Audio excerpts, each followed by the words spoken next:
আসসালামু আলাইকুম ভিউয়ার্স, কেমন আছেন? আশা করছি সবাই ভালো আছেন। আমার আজকের আয়োজনে আছে কালোজাম মিষ্টির রেসিপি। গুঁড়া দুধ দিয়ে কিভাবে পারফেক্ট কালোজাম তৈরি করা যায় খুবই সহজে, সেটাই আজকে শেয়ার করছি। তো চলুন ভিডিওটি শুরু করা যাক। কালোজাম তৈরি করার জন্য আমি এখানে প্রথমে নিয়ে নিচ্ছি গুঁড়া দুধ। আমি আজকে যে ব্র্যান্ডের গুঁড়া দুধটা নিয়েছি এটা হচ্ছে ডানো। আপনারা যে কোনো ব্র্যান্ডের ফুল ক্রিম গুঁড়া দুধ নিতে পারেন। আমি আজকে 1.5 কাপ গুঁড়া দুধ নিয়েছি। নর্মালি 1 কাপ গুঁড়া দুধে 7 থেকে 8টা কালোজাম তৈরি করা যায়। এবার আমি নিয়ে নিচ্ছি 2 টেবিল চামচ ময়দা, 1 টেবিল চামচ সুজি এবং 1 চা চামচের মতো বেকিং পাউডার। বেকিং পাউডার কিন্তু বেকিং সোডা নয়। আর বেকিং পাউডারের পরিমাণটা কিন্তু বেশি দেওয়া যাবে না। আপনাদের সুবিধার্থে আমি একটু দেখিয়ে দিচ্ছি। এর পরিমাণ বেশি হয়ে গেলে কিন্তু মিষ্টিটা ভালো হবে না। এবার আমি দিয়ে দিব 2 টেবিল চামচ ঘি। ঘি দিলে যে কোনো মিষ্টিতে অনেক ভালো একটা ফ্লেভার আসে, তাই ঘিটা অবশ্যই দেওয়ার চেষ্টা করবেন।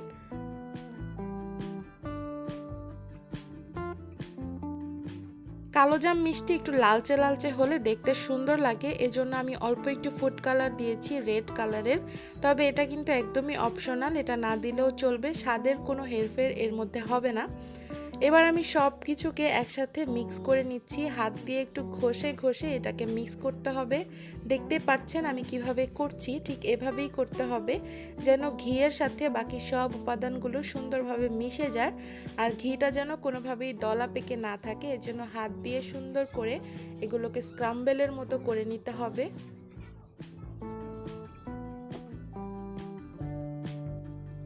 আমি এখানে 2টা মিডিয়াম সাইজের ডিম ফেটে নিয়েছি। এবার এই ফেটানো ডিমটাকে অল্প অল্প করে দিয়ে গুঁড়া দুধের মিশ্রণটিকে একটা ডোয়ের মতো তৈরি করে নিব।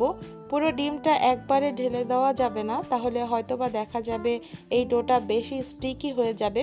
ঠিক যতটুকু লাগবে ততটুকুই আমরা ইউজ করব, তাই অল্প অল্প করে ডিমটাকে দিতে হবে। আর একটা নর্মাল আটা বা ময়দার ডোয়ের মতো তৈরি করতে হবে। তবে এই ডোটা কিন্তু একটু স্টিকি হবে, একটু আঠালো আঠালো হবে, হাতে লেগে লেগে যাবে। যেহেতু এটা গুঁড়া দুধের ডো, সো এটা কিন্তু এরকমই হবে। আর এটাই হচ্ছে কালোজাম বা যে কোনো মিষ্টির পারফেক্ট ডো। এই স্টিকিনেসটা দূর করার জন্য এই ডোটাকে কিছুক্ষণের জন্য রেস্টে রাখতে হবে, অন্তত 10 মিনিটের জন্য। এতে করে স্টিকি ভাবটা চলে যাবে আর ডোটা সেট হয়ে যাবে। এতে করে মিষ্টিগুলো খুব স্মুথ হবে।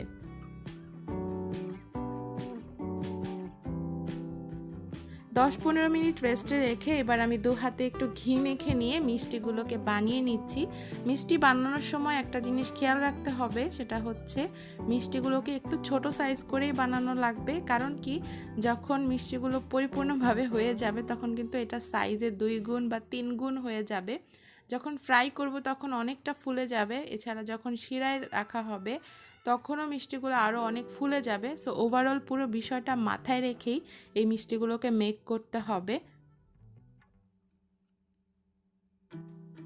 1.5 কাপ গুঁড়া দুধ দিয়ে আমার 14টা মিষ্টি হয়েছে। আর এখন এগুলোকে ফ্রাই করতে হবে। ফ্রাই করার জন্য কিন্তু একদম ডুবো তেলে ভাজতে হবে মিষ্টিগুলো। তাই আমি অনেকটা তেল নিয়ে নিয়েছি প্যানে এবং একদম চুলার আঁচ কমিয়ে রেখেছি। তেলটা যখন হালকা একটু গরম হবে ঠিক তখনই মিষ্টিগুলো এর মধ্যে ছেড়ে দিতে হবে। এটাকে কিন্তু পুরোপুরি গরম করে নেওয়া যাবে না, এতে করে মিষ্টিটা পুড়ে যাবে, উপর থেকে কালার হয়ে যাবে, তবে ভেতরে কিন্তু কাঁচা থেকে যাবে আর শক্ত থেকে যাবে। একদম কম আঁচে এই মিষ্টিগুলোকে ফ্রাই করতে হবে। প্রথমে দেখতে পাচ্ছেন প্রতিটা মিষ্টি ছাড়ার পরে হালকা হালকা একটু বুদবুদ আকার উঠছে, সুতরাং বুঝতেই পারছেন তেলটা একদমই বেশি গরম না, খুবই কম টেম্পারেচারে আছে। তো এই অল্প আঁচেই মিষ্টিটাকে ভাজতে হবে অনেকক্ষণ। চুলার আঁচ একদম মিডিয়াম থাকবে, খুবই লো আঁচে থাকবে। আর মিষ্টিগুলো যখন একটু একটু ভাজা হয়ে যাবে তখন কিন্তু একা একাই এভাবে ঘুরতে শুরু করবে।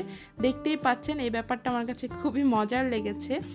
আর মিষ্টিগুলোকে কিন্তু নাড়ানাড়ি করা যাবে না, একদম যখন নাকি নিজে নিজে উল্টে যাবে তারপর আমি এগুলোকে নেড়ে চেড়ে ভাজবো। তবে এর আগে কিন্তু এর মধ্যে স্পুন আমি ছোঁয়াবই না। আস্তে আস্তে মিষ্টিগুলো ফুলতে শুরু করবে এবং কালারও চেঞ্জ হতে থাকবে। যখন নাকি একটু বাদামি একটা কালার চলে আসবে, অর্থাৎ গোলাপ জাম যেরকম হয় ঠিক সেই রকম একটা কালার চলে আসবে, তখন চুলার আঁচটা কিন্তু আমি একটু বাড়িয়ে দিব, অর্থাৎ মাঝারি আঁচে রাখবো। এর আগ পর্যন্ত কিন্তু পুরো চুলার আঁচটাই একদম কম থাকবে। তো দেখতেই পাচ্ছেন মিষ্টিগুলো যখন এরকম কালার হয়ে আসবে, একটু ডার্ক ব্রাউন, তখনই মিষ্টিগুলোকে নামিয়ে নিব। একদম পুড়ে ফেলা যাবে না, কারণ এই মিষ্টিটা যখন আবার শিরায় দেওয়া হবে তখন কিন্তু এর কালারটা আরও ডার্ক হয়ে যাবে। সো এই পর্যায়ে মিষ্টিগুলোকে নামিয়ে নিতে হবে। এখন আমি শিরাটা তৈরি করে নিচ্ছি, এজন্য আমি 1.5 কাপ চিনি দিয়েছি আর 3 কাপ পরিমাণে পানি দিচ্ছি। এবার চিনিটাকে গলিয়ে নিয়ে এই শিরাটা যখন প্রথম বলক আসবে তখনই মিষ্টিগুলো এর মধ্যে দিয়ে দিতে হবে। এই শিরাটা কিন্তু 1 তার 2 তারের কোনো ব্যাপার না, জাস্ট নর্মাল একটা শিরা। আর শিরাটা পাতলা থাকতে হবে, এতে করে শিরাটা সহজে মিষ্টির ভেতরে ঢুকে যাবে। আর যদি শিরাটা ঘন হয়ে যায় তাহলে কিন্তু মিষ্টির ভেতরে ঢুকবে না। তাই প্রথম বলক আসার পরেই মিষ্টিগুলো এর মধ্যে দিয়ে দিতে হবে। অবশ্যই খেয়াল রাখতে হবে মিষ্টিটা যাতে ঠান্ডা হয়। মিষ্টি যদি গরম হয় তাহলে এই গরম শিরায় গরম মিষ্টিগুলো দেওয়ার পর মিষ্টির উপরে স্কিনটা কুঁচকে যাবে, মিষ্টিটা দেখতে ভালো লাগবে না, চুপসে যাবে। তাই মিষ্টিটাকে অবশ্যই ঠান্ডা করে তারপরে এই গরম ফুটন্ত শিরার মধ্যে দিতে হবে। তারপরে ঢেকে রাখতে হবে 10 মিনিট। এই 10 মিনিটের মধ্যে ঢাকনা তোলা যাবে না। 10 মিনিট পর মিষ্টিটা তৈরি হয়ে যাবে। আমার কাছে কিন্তু আমার নিজের বানানো মিষ্টিগুলো অনেক ভালো লেগেছে। আর আমার কাছে এই পুরো গোলাপজাম তৈরির রেসিপির মধ্যে সবচেয়ে গুরুত্বপূর্ণ যেটা মনে হয়েছে সেটা হচ্ছে প্রতিটা ইনগ্রেডিয়েন্টস বা প্রতিটা উপাদানের পারফেক্ট পরিমাপ যদি অ্যাকুরেট হয় মিষ্টিটা তাহলে অনেক পারফেক্ট হয়।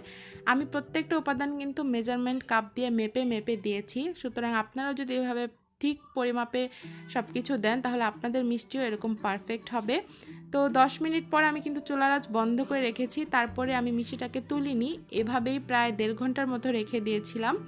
এতে করে শিরাটা আরও চুষে নিয়েছে মিষ্টি, আর ফুলে একদম ডাবল হয়ে গিয়েছে। আমার কাছে আমার এই মিষ্টিগুলো অনেক ভালো লেগেছে, কারণ আমি প্রত্যেকটা উপাদান পারফেক্টভাবে দিয়েছি, এই জন্যে আমার মিষ্টিটা পারফেক্ট হয়েছে। দোকানের মিষ্টির থেকেও বেশি সুন্দর হয়েছে। আর স্বাদের কথা আর কি বলবো, অনেক মজার ছিল। আশা করছি আপনারা এভাবে ট্রাই করবেন।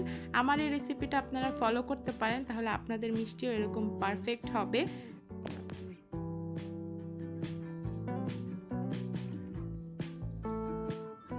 রসে টইটুম্বর এই মিষ্টিগুলো বানাতে কিন্তু খুব বেশি সময় লাগলো না, খুবই ইজিলি ঝটপটভাবেই তৈরি করে ফেললাম।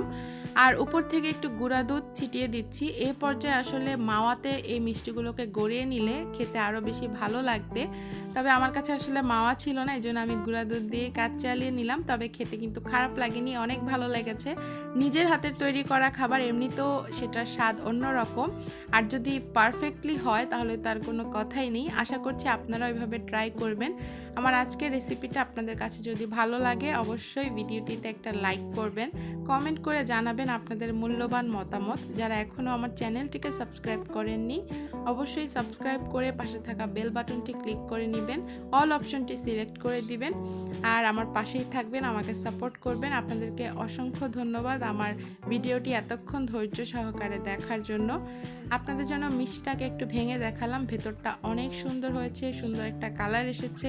আমি ভেবেছিলাম একদম টকটকে একটা লাল কালার আসবে, যদিও সেই কালারটি আসেনি, হয়তো বা এটা ফুড কালারের দোষ। তবে তারপরেও অনেক সুন্দর একটা কালার এসেছে, আর খেতে আলহামদুলিল্লাহ অনেক মজা হয়েছে। মিষ্টিটা কতটা সফট হয়েছে আপনারা দেখেই বুঝতে পারছেন। আমি আঙ্গুল দিয়ে প্রেস করার পর মনে হচ্ছিল যে একদম তুলার মতো নরম। তো সব মিলিয়ে অনেক ভালো লাগলো মিষ্টিটা আমার কাছে, আপনাদের কাছেও ভালো লাগবে আশা করছি। আজকের মতো এখানেই বিদায় নিচ্ছি। নেক্সট কোনো ব্লগ বা রেসিপি নিয়ে আবারও দেখা হবে। সে পর্যন্ত সবাই ভালো থাকুন, সুস্থ থাকুন, নিরাপদে থাকুন। আল্লাহ হাফেজ, আসসালামু আলাইকুম।